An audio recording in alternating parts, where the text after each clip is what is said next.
मसीह में आप सबको सलाम। खुदावंद आपको और आपके ख़ानदान को बरकत, सेहत और तंदुरुस्ती अता करे। मसीह यस्सु नासरी के नाम से आमीन। हमारे लिए आज की तिलावत मुकद्दस पालूस रसूल का ख़त इब्रानियों के नाम 7 बाब 25 से 8वें बाब की 6 आयत तक। उसने अपने आप को कुर्बानी चढ़ाकर कतई तौर पर यही किया।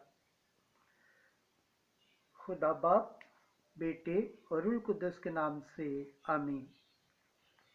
ऐ भाइयों, इसीलिए जो यस्सु के वसीले से खुदा के पास आते हैं वो उन्हें मुकम्मल तौर पर निजात दे सकता है, क्योंकि उनकी शफात के लिए वो दाहिम जिंदा है।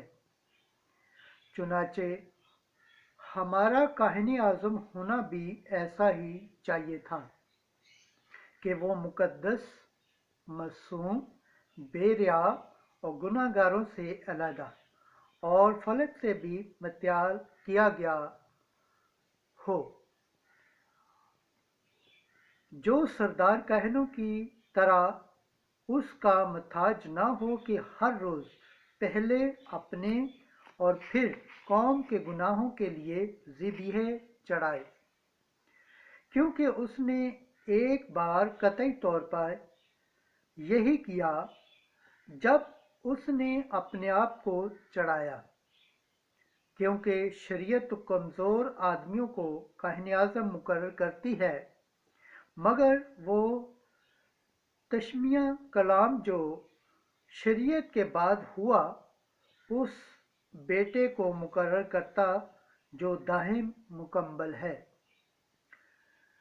बियाबान रवां का नसब मज़मून यही है कि हमारा एक ऐसा काहिन आज़म है जो आसमान पर तख्त हशमत की दाहिनी तरफ बैठा है और मुकद्दस और उस हकीकी मस्कन का खादम है जिसे खुदाबंद ने नस्ब किया, न कि इंसान ने, क्योंकि हर काहिन आज़म इस वास्ते मुकर्रर होता है कि नजरें और कुर्बानियाँ गुजराने।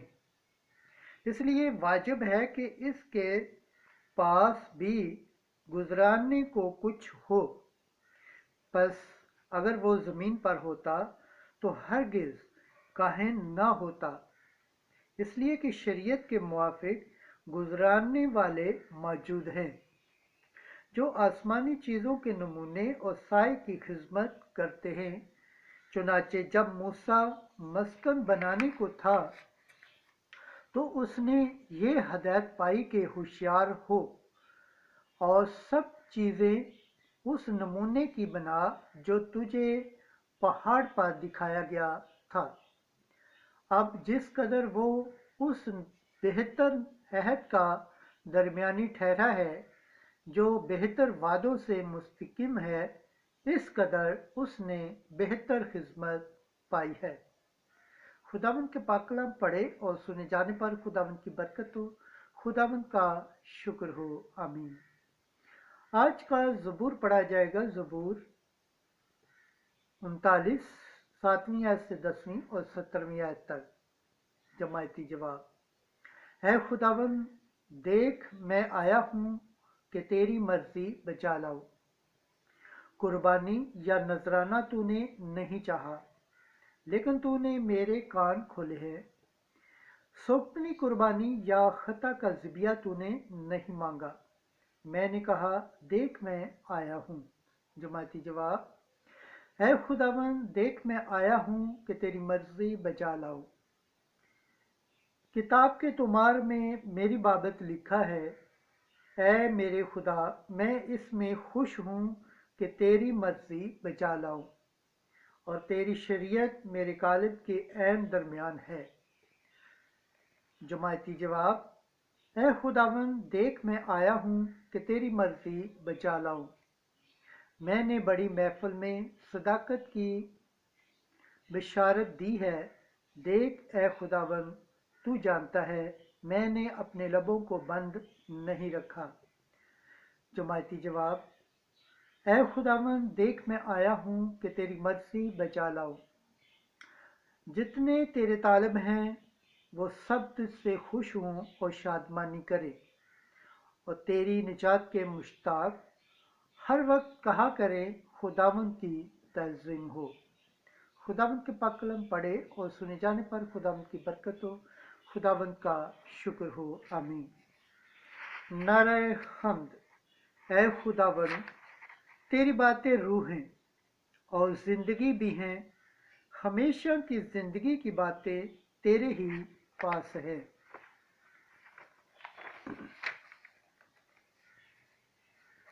آج کی انجیل مقدس مرکز کے مطابق تیسرا باب 7 سے 12 آیت تک۔ ناپاک روحیں پکار کر کہتی تھیں کہ تو خدا کا بیٹا ہے، لیکن وہ انہیں تاکید کرتا تھا کہ اسے مشہور نہ کرے۔ اس وقت یسوع اپنے شاگردوں کے ساتھ جھیل پر گیا اور جلیل سے ایک بڑا ہجوم پیچھے ہو لیا، اور یہودیہ اور یروشلم، ادوم اور اردن کے پار اور سورا اور سودان کے گرد نو سے بھی بہت خلقت اس کے بڑے کاموں کی خبر سن کر اس کے پاس آئی۔ تب اس نے اپنے شاگردوں سے کہا، ہجوم کے سبب سے ایک چھوٹی کشتی میرے لیے تیار رہے تاکہ وہ مجھے دبا نہ ڈالے، کیونکہ وہ بہت لوگوں کو شفا دیتا تھا، اس لیے کہ جتنے بیماریوں میں مبتلا تھے وہ اس پر گرے پڑتے تھے کہ اسے چھو لے، اور ناپاک روحیں جب اسے دیکھتی تھیں اس کے آگے گر پڑتی اور پکار کر کہتی تھیں کہ تو خدا کا بیٹا ہے، اور وہ انہیں بہت دھمکاتا تھا کہ مجھے مشہور نہ کرنا۔ انجیل مقدس کے وسیلہ سے ہمارے گناہ معاف کیے جائے، اے مسیح تیری ستائش ہو۔ خداوند کے پاک کلام پڑھے اور سنے جانے پر خداوند کی برکت ہو، خداوند کا شکر ہو، آمین۔ خدا باپ، بیٹے اور روح القدس کے نام سے آمین۔ عزیز دوستو، آپ سب سے گزارش ہے چینل کو زیادہ سے زیادہ شیئر کریں، لائک کریں، سبسکرائب کریں اور کامنٹس کریں، اور غیر تمام تک بھی پہنچائیں۔ جس طرح آپ خداوند کے پاک اور زندہ کلام سے برکت پاتے ہیں، صحت پاتے ہیں، تندرستی پاتے ہیں، اسی طرح وہ بھی خداوند کے پاک اور زندہ کلام سے برکت پائیں، صحت پائیں، تندرستی پائیں، وہ خداوند کی نجات حاصل کرنے کے لائق ٹھہرے، آمین۔